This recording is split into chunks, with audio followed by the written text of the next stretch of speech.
탈출기라는 시리즈 제목으로 출애굽기를 함께 보고 있습니다. 하나님께서 약속을 지키셔서 이스라엘 백성들을 탈출시키는 그 이야기, 그 기록. 그리고 그 중에서도 지난 2주간 우리는 모세와 하나님과의 대화를 통해서 모세를 부르신 하나님, 나는 정말 싫습니다. 나는 못합니다. 라고 했던 그 모세를 불러 세우신 하나님, 그리고 그 부르심에 억지로라도 순종하며 응답을 한 이 모세의 이야기를 함께 살펴보았습니다. 여러분, 이 2주간 보셨던 이 소명의 이야기가 여러분에게는 어떻게 다가오셨는지 모르겠습니다. 저도 개인적으로 이 묵상이, 이 말씀이 저에게는 참 남다르게 다가왔습니다.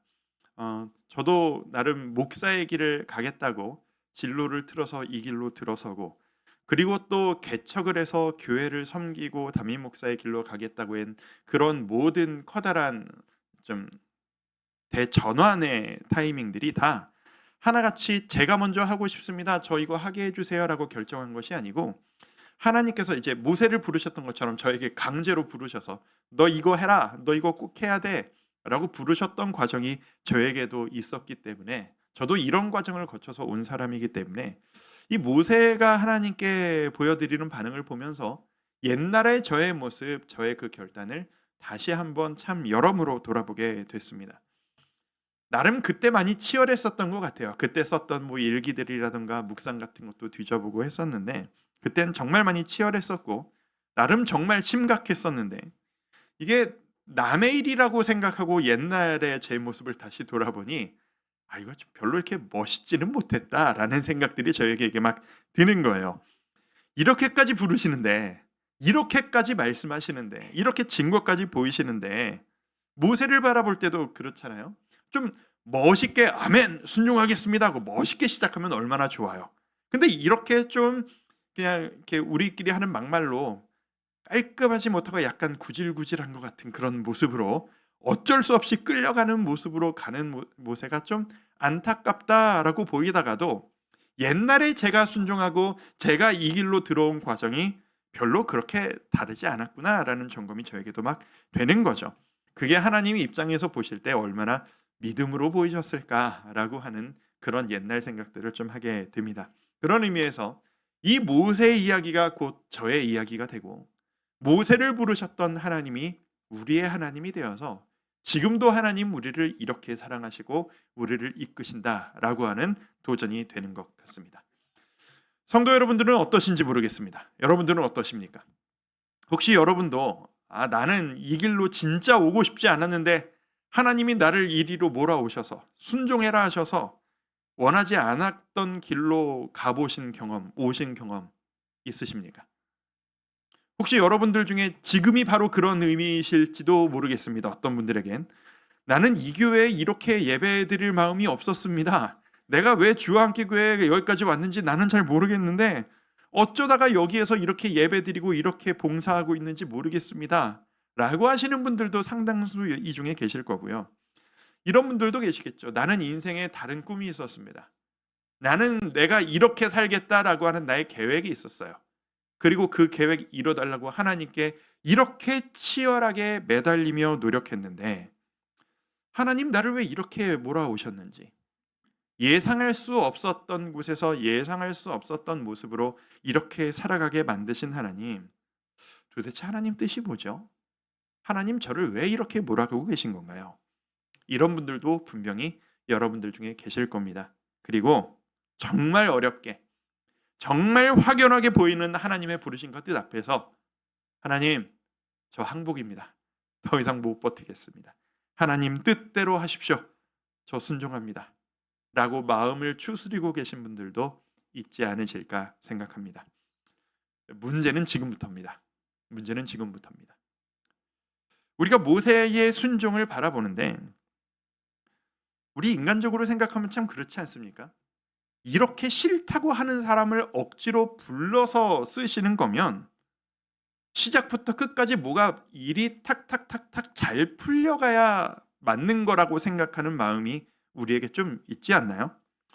하나님이 가라고 하셔서 가는 거면 뭐 정황도 땅땅 맞고 이게 잘 맞아떨어지는 거 보니 이게 하나님이 부르신 게 맞네, 내가 잘 왔네, 이런 기분도 좀 느껴보고, 순종해서 갔더니 정말 좋은 사람들도 막 만나고 그 과정 가운데서 내가 마음이 너무 개운하고 깔끔하고 너무 행복하고 주님께 싫었지만 순종했더니 나뿐 아니라 내 아내도 남편도 자식들도 온 가족이 모두 다 행복하고, 그래야 하나님이 부르신 길이고 그래야 하나님이 말씀에 순종한 맛이 나는 것, 그렇게 우리는 생각하지 않겠습니까? 그게 아니라는 게 문제입니다. 그렇지 않을 때가 많다라는 게 문제입니다. 여러분의 인생에서도 그럴 때가 있으셨을 것이고요. 지금 모세를 부르시는 하나님도 그러십니다. 이건 뭐 우리가 많이 경험한 일입니다, 사실. 뭐 예를 들어서 이제 우리 교회에도 지금 아들들을 군대에 보낸 집안들이 많으시니까 아들이 군대를 가야 되는데 군대가 가기 너무 싫은 거예요. 하나님, 저 진짜 가기 싫어요. 막 힘들어 하다가 기도하고 마음 주셔서 하나님 가라고 하시니 가겠습니다. 비장한 마음으로 결단하고 기도하고 가면 군 생활이 모두 다 편안하고 행복하고 잘 풀리기만 하나요? 군대에서의 모든 훈련이 힘들지 않고 기쁘게만 할 수 있나요? 아닌 겁니다. 힘든 건 힘든 겁니다. 불과 2, 3년 전의 일입니다. 제가 어떤 일이 있었나 막 떠올려 보니까 이 생각이 나더라고요. 우리가 벌써 많이 잊었지만 2, 3년 전까지만 해도 온 세계가 이 코로나 때문에 얼마나 고생을 많이 했습니까? 그때 우리가 정말 이득을 본, 정말 희생하신 분들이 많이 있습니다. 특히 의료진 같은 분들. 이 국민들의 건강을 위해서, 회복을 위해서 내가 헌신하겠습니다. 내가 정말 큰 봉사를 하겠습니다. 라고 뛰어드신 그 의료진들 많이 있지 않으십니까? 그 의료진들이 좋은 뜻으로 헌신하는 마음으로 그 헌신을 하셨기 때문에 그분들이 고생 안 하시고 행복하게만 그 일들을 하셨을까요? 아니라는 것 알고 계시지 않습니까? 너무 많은 고생과 너무 많은 고통을 경험하셨습니다. 큰 부르심에, 하나님의 부르심에 순종한다고 해서 그 길의 모든 과정이 편안하고 잘 되기만 하는 것은 절대로 아닙니다. 그리고 정말 때로는 하나님께서 직접 그 브레이크를 밟기도 하신다라는 겁니다. 하나님이 너 잠깐 이거 아니다, 막으시는 길이 있다라는 겁니다. 오늘 우리는 이 모세가 커다란 일을 하는 이 큰 일과 큰 일 사이에 그 부르심에 순종해서 출발하는 여정에 있었던 한 가지 단편적인 이야기를 살펴보려고 합니다. 이 이야기가 워낙 큰 사건들 사이에 있기 때문에 뭐 영화라든가 각색된다든가 이제 뭐 만화로 할 때 많이 언급되지 않는 이야기인 것은 사실입니다. 하지만 성경에 적혀 있는 이 말씀은 우리에게 하나님이 원하시는 것이 무엇인지, 소명자에게 순종하는 자에게 원하시는 것이 무엇인지를 너무나도 적나라하게 보여줍니다. 자, 하나님이 모세를 어렵게 설득을 시키셨습니다. 그리고 모세는 제가 보니까 아직 마음이 100%는 아닌 것처럼 보여요. 하나님께 순종하며 출발하기로 합니다. 제가 보기에 모세는 성격이 조금 확실한 사람처럼 보입니다. 왜 그런 분들이 있잖아요. 나는 기면 기고 아니면 아니다. 한다고 했으면 무슨 일이 있어도 내 마음이 아니어도 약속은 지킨다. 그러니까 간다. 근데 아니어도 내가 오케이를 안 하는 이유가 한다고 했으면 내가 아니어도 해야 되기 때문에 오케이를 안 하는 거다. 이런 분들 있지 않습니까? 제가 보기에 모세가 그런 스타일로 보여요. 이거 한다고 했으면 해야 되니까 그렇게 하나님께 사양하고 만류를 하다가 지금 오케이를 한 거예요. 그렇게 어렵게 네, 가죠 라고 대답을 한 이후에 여정을 출발하려고 합니다. 모세는 지난 40년 동안 처가살이를 했습니다. 야곱이 했던 것처럼 처가살이를 했고, 그래서 이제는 내 아내와 내 자식들을 이끌고 이제 장인어른을 좀 떠나서 가보겠습니다. 이런 말을 합니다. 오늘 본문 보시면 이런 얘기가 있어요. 18절 같이 한번 읽어보시도록 할까요? 좀 길지만 한 목소리로 읽습니다. 모세가 시작. 모세가 그의 장인 이드로에게로 돌아가서 그에게 이르되 내가 애굽에 있는 내 형제들에게로 돌아가서 그들이 아직 살아있는지 알아보려 하오니 나로 가게 하소서. 이드로가 모세에게 평안히 가라 하니라. 자, 저 이야기를 잘 보세요. 모세가 장인어른한테 뭐라고 말하면서 저 가겠습니다 라고 합니까? 이렇게 얘기하지 않았어요. 장인어른, 하나님이 저를 부르셨습니다. 하나님이 저에게 엄청난 사명을 주셨습니다. 하나님이 저를 통해서 큰 일을 행하실 겁니다. 저 거기에 순종해서 떠납니다. 라고 하지 않았습니다. 방금 뭐라고 읽으셨어요? 뭐라고 얘기해요? 내 형제들이, 우리 가족들이 잘 있는지 한번 보고 싶습니다. 라고 이야기합니다. 어떻게 보이십니까? 아직 자신감이 없어요. 아직 모세가 100%가 아니에요. 그런데 49냐 50일이냐 한다면 50일인 거예요.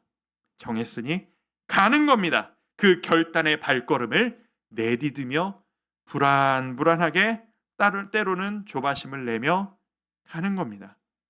이 모세도 모세인데 가족들 입장에서는 날벼락이에요. 모세의 아내 그리고 그의 아들들, 이 엄청난 도전이죠. 이 사람들은 유대인들이 아니잖아요. 미디안의 피가 섞인, 아내는 미디안 사람이요, 아들은 이제 그 피가 섞인 사람 아니겠습니까? 어느 날 갑자기 잘 살고 있던 남편이 사명을 받아가지고, 우리 아버지가 갑자기 하나님의 부르심을 받아가지고 가본 적도 없는, 가보고 싶지도 않았던 새로운 도전을 하게 된 거예요. 온 가족이 이 비장한 마음으로 이 길을 가고 있는 겁니다. 그런데 떠난 지 얼마 되지도 않아 너무나도 당황스러운 상황을 맞닥뜨리고 맞닥뜨립니다. 안 그래도 걱정하면서 두려워하면서 가고 있는데 하나님이 브레이크를 콱 밟으시는 거예요. 잠깐! 브레이크를 콱 밟으시는 겁니다. 여러분, 차가요, 좋은 차일수록 좋은 브레이크가 필요하다고 합니다. 우리는 차의 성능을 이야기할 때 보통 얼마나 빨리 달릴 수 있냐, 얼마나 가속력이 좋으냐, 뭐 이런 식의 이야기를 이야기하지만, 차를 만드는 분들의 이렇게 뉴스 기사를 제가 한번 본 적이 있는데, 가속력보다 더 중요한 게 브레이크 성능이다라고 이야기를 하더라고요. 멈출 수 있는 능력이 없이 달려가기만 하면 사고가 나는 거예요. 브레이크 성능이 준비된 만큼 달릴 수 있는 겁니다. 그런 의미에서 모세는 이제 하나님의 사명과 하나님의 능력을 힘입고, 우리 다음 주부터 보게 될 텐데, 엄청난 질주를 하게 되어져 있습니다. 그 직전에 하나님께서 브레이크를 밟으시는 겁니다. 요즘에도 그런 차가 있나요? 옛날에 운전 연수할 때 옆에서 그 가이드 도와주시는 분이 미숙한 운전 연수를 하고 있으면 위험할 때 옆에서 브레이크 콱 밟으시지 않습니까? 그 역할을 하나님이 하시는 겁니다. 두 가지 브레이크를 밟으십니다. 첫 번째로는 심정적으로, 아직은 아닙니다. 첫 번째로는 심정적으로 이게 무슨 일이야? 이게 무슨 소리를 하시는 거야? 라고 당황시키시는 심정적인 브레이크고, 두 번째는 실제적으로 목숨을 걸고 하시는 육체적인 브레이크를 거십니다. 어떤 브레이크를 거셨는지, 하나님은 왜 그러셨는지 우리 하나씩 알아보도록 하겠습니다. 이제 보여주시면 돼요. 네. 자, 순정한 자에게 브레이크를 거시는 하나님이십니다. 뭐라고 말씀하시냐? 일이 잘 안 풀릴 거다 라고 브레이크를 거시며 말씀을 하시는 거예요. 이 당황스러운 얘기잖아요. 싫다고 하는 사람 억지로 일 시켜 놓으셔놓고, 네가 내가 시키는 일을 하면 너 그 일이 잘 안 될 거야 라고 얘기하시는 거. 이게 뭐예요? 하나님이 이렇게 말씀하십니다. 21절입니다. 21절을 제가 한번 읽어볼게요. 내가 애굽으로 돌아가거든 내가 내 손에 준 이적을 바로 앞에서 다 행해라. 내가 시킨 대로 기적 표준 다 해라. 그러나 내가 그의 마음을 어떻게 해요? 완악하게 한즉, 내가 그의 마음을 완악하게 해서 그가 바로를 얘기합니다. 백성을 보내주지 아니하리니. 이게 무슨 말이에요? 왜 이러시는 거예요? 안 될 일인데, 이래야 맞잖아요. 이건 진짜 안 될 일인데 네가 순종했으니까 그 안 될 일도 내가 되게 만들어 줄게. 이게 맞지 않습니까? 우리가 하나님께 기대하는 건 그런 거잖아요. 안 될 일도 순종하면 되게 해줄게. 근데 오늘 보시는 하나님은 시켜놓으시고 나서 내가 바로 왕의 마음을 완악하게 만들 거야. 그래서 네 말을 안 들을 거야. 일이 쉽지 않을 거다. 이 말씀을 하시는 겁니다. 왜 그럴까요? 그렇다면 하나님은 지금 너는 지금부터 아무 쓸데없는 일을 하게 될 거야 라는 일을 시키신다는 의미일까요? 하나님은 하나님의 백성들이 헛고생하기를 바라신다 라는 의미일까요? 사실 이 개념을 정확히 정리하는 게 정말 중요합니다. 왜냐하면 우리가 다음 주부터 이 바로 왕 앞에 모세가 나아가서 영적인 전투를 하는 과정을 우리가 한동안 보게 될 겁니다. 그리고 그 과정 내내 이 말씀을 하나님이 반복하십니다. 내가 바로의 마음을 완악하게 할 것이다. 움직이지 않게 만들 것이다. 이게 도대체 무슨 의미인지를 이해해야 합니다. 이 내용을 이해하려면 이 본문을 다른 번역에서는 어떤 식으로 표현했는가, 히브리 원문이 어떤 뉘앙스를 가지고 있는데 우리말로 번역하다 보니 바뀌어버린 이 뉘앙스를 다른 번역에서는 어떤 식으로도 표현하는가 도움을 얻을 수 있습니다. 제가 쉬운 성경으로 번역을 한번 가져와 봤어요. 자, 이 부분입니다. 같이 한번 읽어보실까요? 하지만 시작. 하지만 그는 완고하여 백성을 보내지 않을 것이다. 나는 그의 마음을 완고한 채로 그냥 둘 것이다. 어떻게 해요? 완고한 채로 그냥 둘 것이다. 개역개정에서는 완고하게 한다고 하셨는데 다른 번역에서는 완고한 채로 둘 것이다 라고도 번역이 가능하다라는 얘기입니다. 그러니까 지금 이 이야기는 하나님께서 완고하지 않은 그를 완고하게 만드실 거다라는 얘기가 아니고요. 원래 그렇게 완고한 그를 그렇게 완고하게 놔둘 것이다 라는 의미에 조금 더 가깝습니다. 많은 자료를 찾아봤습니다. 많은 학자들의 연구 결과를 찾아봤습니다. 복잡한 얘기 다 빼고 결론만 말씀드리면 이렇습니다. 이런 겁니다. 하나님께서는 지금 바로 왕에 대한 그들에 대한 심판이 결론이 난 겁니다. 하나님이 이미 기회 주셨고 이미 말씀 전해주셨고 수많은 돌이킴의 기회를 주셨는데 그 모든 과정 다 거역하고 하나님이 보실 때 바로 왕을 향해 최후 심판의 선고와 날짜까지 이미 다 나와버린 겁니다. 너는 이날 이렇게 될 것이다. 그러니 결론이 난 저 녀석들에게 내가 굳이 바꾸지 않고 저들을 그대로 놔둘 것이다. 이런 뜻이라는 이야기입니다. 뭐 완벽한 예는 아닙니다만 예를 들면 이런 식으로 비유할 수 있겠습니다. 뭐 아까도 우리 자녀들 군대 얘기했지만 군대 가면은 모두가 빨리 되고 싶어하는 존재가 있습니다. 말년병장. 말년병장이 어떤 건지 아시죠? 제대 날짜를 받은 이제 군생활이 얼마 남지 않은 병사들을 얘기합니다. 말년병장이 제대 날짜가 나왔어요. 얼마 안 남았어요. 그 사람은 부대에서 아무도 안 건드립니다. 대대장도, 중대장도 대대장도 안 건드려요. 왜요? 얘는 나갈 게 정해졌으니까. 그 말년병장을 건드려 봤자 걔가 뭘 해도, 걔가 뭘 안 해도, 말을 안 듣고 반항을 해도 얘가 나가야 한다는 것에 대해서 바뀌는 건 아무것도 없어요. 그래서 그냥 놔두는 거예요. 방치하는 거예요. 그게 말년병장이에요. 이게 뭐 완벽한 비유는 아닙니다만 그게 바로 하나님께서 바로 왕에게 완악하게 할 것이다 라는 의미라는 겁니다. 이런 의미로 생각을 해보면 이게 하나님께서 우리를 대하실 때 여러분 그럴 때 없으세요? 전 옛날에 그럴 때 많았거든요. 하나님 참 가만두지를 않으시네. 귀찮게 하시네. 나를 그냥 뭐 작은 거 하나도 삐져나가면 왜 이렇게 자꾸 나를 가만두지를 않으시는 거야. 이런 경험 하신 적 없으세요? 뭐 예배 한번 빠졌다고 하나님 뭐 이렇게 자꾸 일이 다 꼬이게 만드시나? 뭐 이런 경험. 내가 요즘 큐티도 안 하고 기도 안 했더니 뭐가 이렇게 잘 안 되지? 뭐 이런 경험. 그게 진짜 그런 건지 그렇게 생각하시는 건지는 또 다른 해석이 필요하나. 영적으로 예민할 땐 그게 느껴질 때가 있더라고요. 하나님 앞에 내가 바로 서 있지를 못하니까 하나님이 자꾸 브레이크를 거시네. 저는 그게 하나님이 방해하시는 거라 생각했거든요. 저는 그게 제가 편하게 살지 못하도록 괴롭히시는 거라 생각했거든요. 오늘 말씀을 보니까 아닙니다. 여러분 그게 여러분을 향한 최고의 복이라는 걸 믿으시길 바랍니다. 여러분이 조금씩 엇나가려고 하실 때 여러분을 가만두지 않으시는 건 하나님이 여러분을 포기하지 않으셨다라는 이야기입니다. 여러분을 방치할 수가 없을 정도로 얘야, 내 아들아, 내 딸아, 내가 널 그냥 둘 수가 없어. 너 이렇게 해야 되지 않겠니? 여러분이 사랑받고 계시다는 증거입니다. 이것을 믿으시고 담대하게 나아가시기를 축복합니다.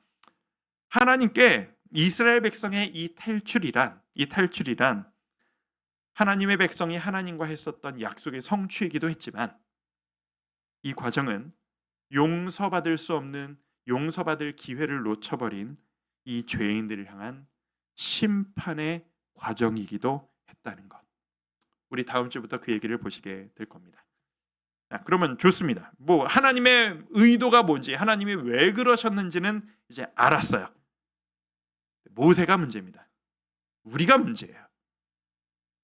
안 될 걸 알면서 순종하기 위해 나아가는, 행동하는 이 모세는 어떻게 하라는 겁니까? 해봤자 안 바뀔 건데, 해봤자 결과가 안 나올 텐데, 그 모세의 순종과 도전은 도대체 무슨 의미가 있는 겁니까? 어떻게 생각하십니까? 기억했으면 좋겠습니다. 성도 여러분, 이 말씀을 저에게 받아들일 때 이렇게 제가 다시 한번 마음 먹게 됐습니다. 순종은 결과가 좋을 것이기 때문에 하는 게 아닙니다. 순종은 내가 순종하면 좋은 일이 생길 것이기 때문에 하는 게 순종이 아니라는 겁니다. 순종은 하나님이 시키셨으면 결과와 상관없이 하는 게 순종입니다. 하나님이 이걸 기뻐하신다 하면 당장 눈에 보이는 결과가 없다 할지라도 기꺼이 그 길로 나아가는 것이 순종입니다. 하나님이 옳다고 하시면 그게 고생과 고통의 길이라도 기꺼이 그 길을 가는 겁니다. 그래서 순종은 투자가 아닌 겁니다. 내가 잘 되기 위해 하는 게 순종이 아닌 겁니다. 순종은 순종일 뿐입니다.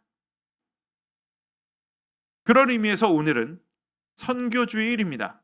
이 순종이라고 하면은 제일 많이 걸리는 이 덕목 중에 하나가 이 선교, 복음 전파인 것 같습니다. 왜 오늘이 선교주일이겠습니까? 선교주일로 연초에 이미 잡아버린 이날 하나님이 우리에게 왜 이 말씀을 주셨다고 생각하십니까? 제가 선교부 여러분들에게 한번, 이 자리에도 중간중간 계시니까 제가 한번 여쭤보고 싶습니다. 선교부 여러분들, 올해 국내 선교, 이 춘천 지역의 교회를 섬길 때 여러분에게 어떤 결과가 보여질 거라고 기대하십니까? 하나님이 원하시는 선교를 했을 때, 내가 순종했을 때, 내가 지금 동참할까 말까 고민하시는 여러분들도 내가 헌신하고 내가 이 자리에 함께 나아가면 나를 통해 내가 순종했으니 하나님이 그 춘천 땅에 놀라운 부흥이 일어나고 교회가 뒤집어지고 마을이 변화되어지는 놀라운 은혜가 있을 것이라고 기대하십니까? 우리가 그걸 진짜로 기도하며 사역하지만, 그것을 간절히 바라지만 본질적으로 그 결론은 우리와 상관없는 겁니다. 하나님이 전해라 라고 하신 것은 다 믿게 만드시겠다는 아닌 겁니다. 그건 하나님의 영역이에요.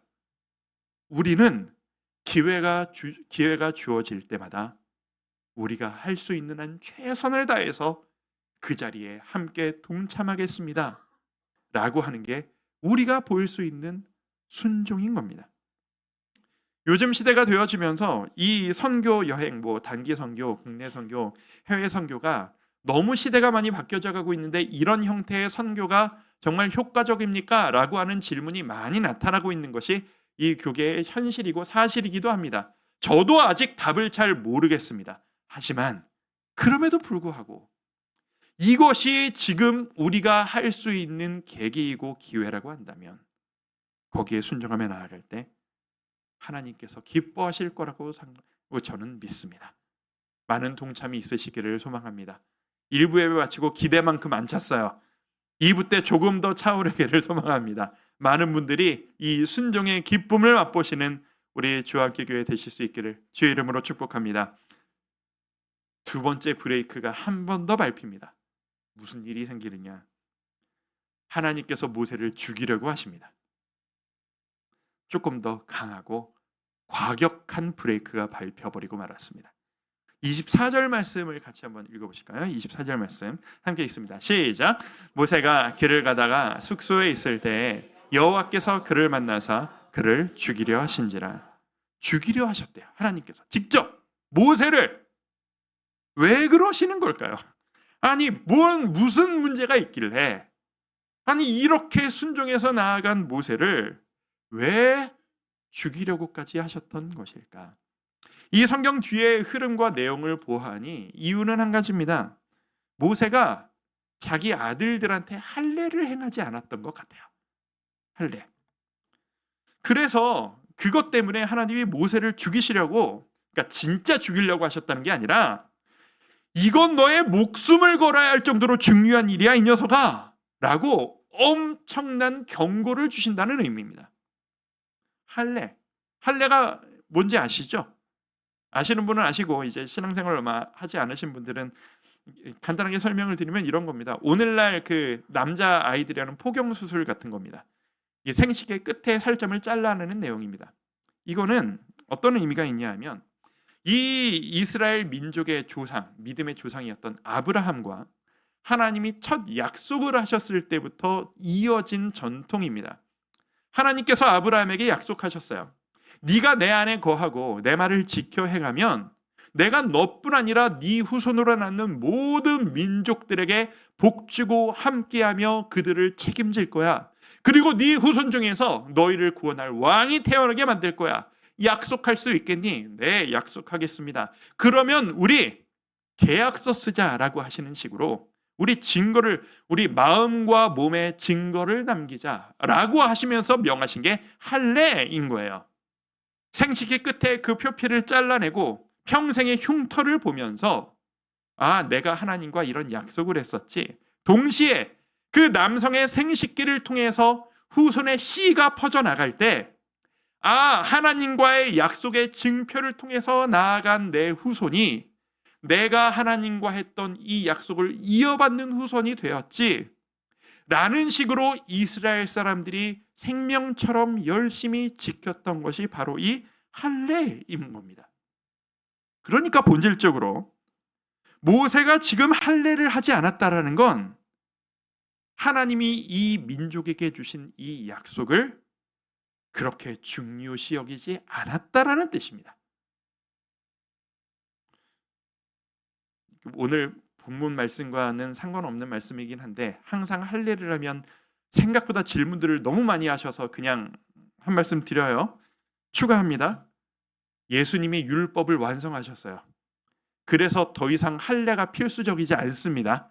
꼭 하셔야 되는 그런 건 아닙니다. 그거는 자유하실 문제입니다. 또 궁금해하실까 봐 그냥 잠깐 첨언 한번 했습니다. 자, 본문으로 다시 돌아옵니다. 성경은 모세가 왜 자기 아들에게 할례를 행하지 않았는지에 대해서 자세히 설명을 하지 않습니다. 근데 정황을 보아 추정이 가능합니다. 이런 이유가 있을 것 같아요. 첫 번째, 이런 추론이 가능합니다. 모세가 지금 신앙이 약해져 있을 가능성이 높습니다.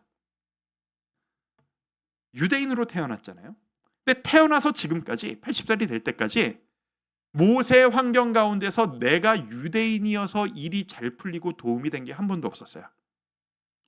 왕궁 안에서 유대인이어서 눈치를 받았고 유대인으로서 쫓겨났고 여기에서 살면서 도움받았다고 느낀 게 하나도 없어요.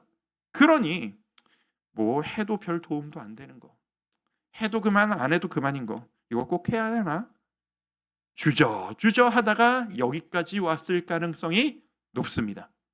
또 하나 더 큰 강력한 추정, 40년을 미디안에서 살았습니다. 여기에서 결혼해서 아이를 낳았습니다. 이 환경적 영향이 정말 컸을 가능성이 높습니다. 미디안이 누구냐 하면 그 옛날 아브라함이 나중에 우리가 다 알고 있는 이야기 뒤에 첩을 또 들여서 아이들을 또 낳아요. 그 아이의 후손입니다. 일찍이 아브라함을 떠나서 따로 살았던 민족입니다. 하나님에 대해서 제대로 알지 못하고 하나님 앞에서 부족한 신앙을 가진 그런 민족이 바로 이 미디안 민족들이에요. 모세의 아내가 미디안 사람이에요. 그리고 그 미디안에서 살았어요. 그 사람들과 함께 살면서 이 신앙의 열심이 약해졌을 가능성이 정말 높습니다. 내 주위에 아무도 그렇게 하지를 않으니까요. 내 주위에 아무도 할례를 하지 않으니까요. 아내가 반대하지 않았겠어요? 아내 입장에서는 할례하는 걸 본 적이 없어요. 이걸 왜 하는지 모르겠어요. 지금으로 치면 그 갓난 아기한테, 내 피 같은 이 아들한테 왜 이런 피 보는 일을 해야 하는지, 왜 그런 걸 하냐고 말렸을지도 모르겠어요. 그러니까 그런 정황을 바라보면서 모세가 하지 않았을 수 있겠죠. 뭐 이유야 어쨌든 여러 가지 추정이 가능합니다만, 어쨌든 결론적으로 할례를 행하지 않았다는 건 모세가 이 민족과 하셨던 그 약속을 중요시 여기지 않고 분위기를 핑계로, 환경을 핑계로 어영부영 대충 눈 가리고 아웅하면서 살아왔었다라는 의미입니다. 바로 거기에 하나님이 브레이크를 거신 겁니다. 이 녀석아, 네가 지금부터 할 일은 생명이 걸린 일이야. 이걸 가볍게 여기면 안 돼. 네 눈에 가볍게 보인다고 이게 진짜 가벼운 일처럼 보이느냐? 내가 한 약속이 너에겐 가벼우냐? 내가 지금 이 일을 왜 한다고 생각하느냐? 너희 민족과 했던 그 약속을 내가 지키려는 거야. 그런데 이 약속의 도구로 세운 네가, 나를 위하여 헌신할 사명자인 네가 이 약속의 증표를, 믿음이 약한 저들도 다 행한 이 약속의 증표를 네가 행하지 않았다라는 게 말이 되느냐? 이게 너에겐 가벼운 일이냐? 라고 질책하시는 겁니다. 그게 바로 모세를 치신 이유입니다. 모세는 겉보기로는 정말 큰 헌신을 한 사람입니다. 모세는 지금 하나님의 부르심 때문에 진로를 틀은 사람입니다. 평생 하고 싶지 않았던 그 길을 가겠다고 결단한 사람입니다. 온 가족들까지 다 데리고 가본 적이 없는 새로운 땅으로 나가겠다고 헌신한 헌신자입니다. 그런데 가족들만 아는 그 내면에 남들은 모르는 백가지불하지 않은 협상이 있었습니다. 타협이 있었습니다. 삶의 결단이 부족했습니다. 아직 100%가 아닌 거예요. 그래서 하나님이 브레이크를 밟으시는 겁니다. 4장 25절입니다. 25절 같이 한번 읽어보실까요? 십보라가 시작. 십보라가 돌칼을 가져다가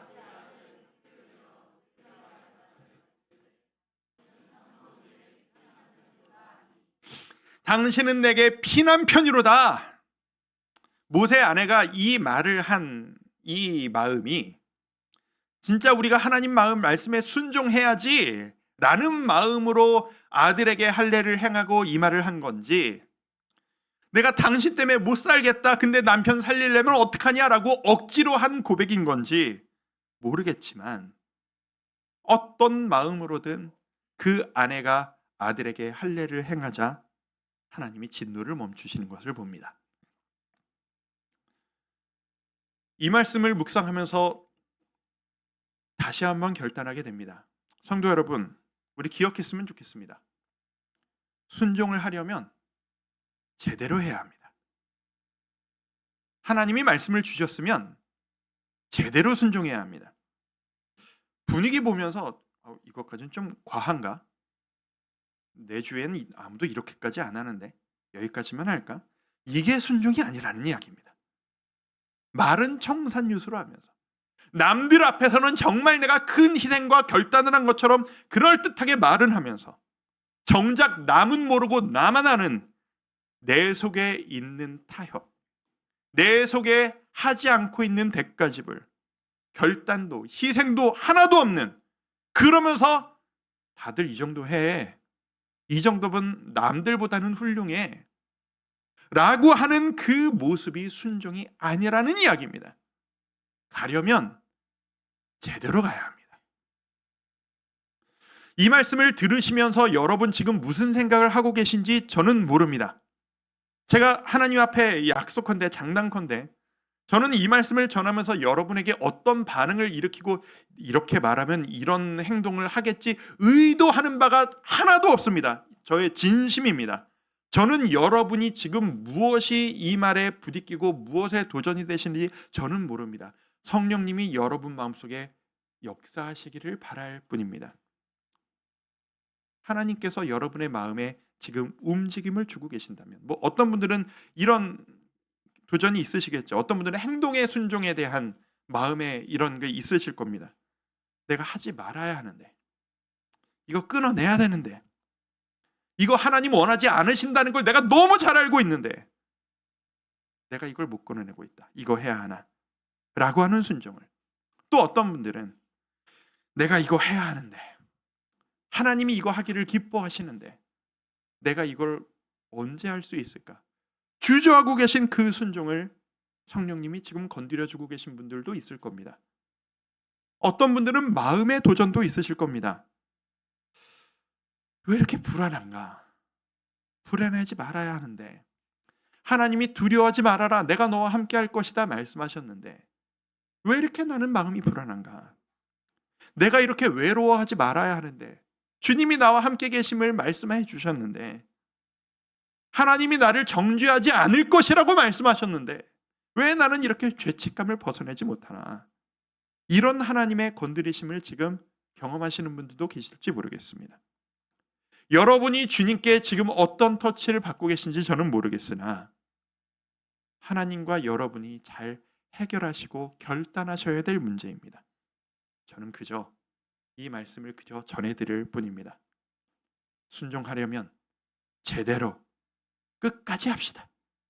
저도, 여러분들도, 우리 교회, 하나님이 우리에게 명하신 일이 있으시다면 남들 바라보지 말고 환경 핑계대지 말고 진심으로 진지하게 온전하게 할 수 있는 우리가 될 수 있었으면 좋겠습니다. 차라리 못하겠으면 못하겠습니다 라고 하면 될 일입니다. 요한계시록 3장 15절에 이런 말씀, 유명한 말씀 아니겠습니까? 내가 네 행위를 아노니 말 안 해도 하나님은 다 아십니다.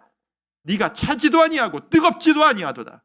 네가 차든지 뜨겁든지 하기를 원하노라. 말씀을 마무리합니다. 모세가 이제 애굽으로 나아가는 한 발 한 발 나아가는 이 시간 동안 하나님은 모세에게 브레이크를 밟으시면서 최종 점검을 하게 만들어 주셨습니다. 네가 브레이크 없이 폭주하면 안 된다. 너에게 가장 중요한 나를 바라보고 내가 원하는 것이 무엇인지, 지금 이 모든 일의 가장 중요한 목적이 무엇인지 네가 발견하기를 원한다 라고 브레이크를 밟아주셨습니다. 너 지금 마음의 준비가 제대로 되어 있느냐? 내가 너에게 이 일을 시킨 이유가 뭔지 너 파악하고 있느냐?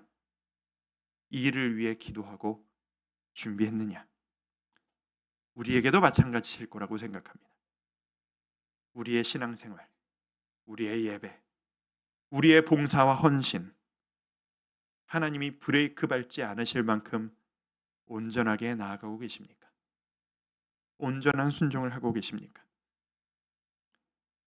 자꾸 걸림돌이 있으시다면 하나님이 여러분을 방해하시는 게 아닙니다. 하나님이 여러분에게 점검을 요구하시는 걸지도 모르겠습니다. 여러분이 진심이시기를, 조금 더 온전하시기를 바라는 것일지도 모르겠습니다. 하나님이 우리에게 지혜 주시기를 간절히 소망합니다.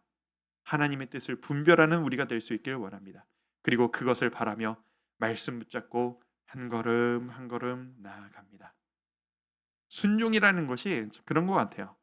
순종이라는 것이 반드시 나아갑니다, 헌신합니다, 희생합니다, 많이 순종이 아닐 때도 있습니다. 하려고 하는데 멈춰라 라고 하실 때, 그거 아니다 멈춰라 하실 때 멈추는 것도 순종일 수 있습니다. 주님께서 여러분에게 세심하게 알려주시기를 축복합니다. 그리고 그 말씀에 순종하며 나아가는 우리 모두가 되기를 주님의 이름으로 축복합니다. 우리 이 마음으로 오랜만에 이 찬양하고 싶었습니다. 하나님께 순종하고 싶은데 우리에게 두려운 마음이 들 때가 있어요. 하나님, 이거 진짜 될 일입니까? 제가 이거 할 수 있습니까? 저 이거 자신이 없습니다 라고 할 때 우리가 이 찬양 기억하며 주님 말씀하시면 저 갑니다 아니라고 하면은 멈춥니다. 주님이 명하시는 그 길이 가장 아름다운 길임을 압니다. 우리 결단하며 찬양하며 기도하며 나가길 원합니다. 우리 이 찬양 함께 부르며 나아갈까요? 주님 말씀하시면 내가 나아가리라. 함께 찬양합니다. 주님 말씀하시면 내가 나아가리라. 주님 뜻이 아니면 내가 멈춰서리라. 나의 가고 서는 것, 나의 가고 서는 주님 것 뜻에 있으니, 주님 뜻에 있으니 오 주님 나를 이끌소서. 한 번 더 고백합시다. 주님 말씀하시면, 주님 말씀하시면 내가 나가리라.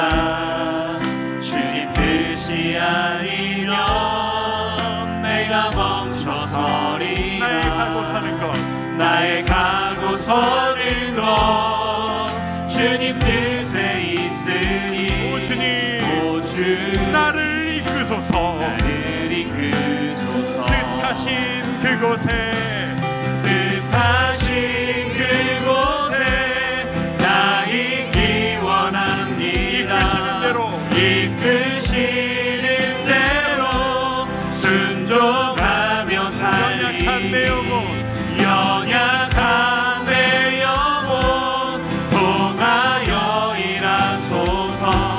주님 나라와 그 뜻을 위하여 한 번 더 뜻하신 그곳에, 뜻하신 그곳에 나 있기 원합니다.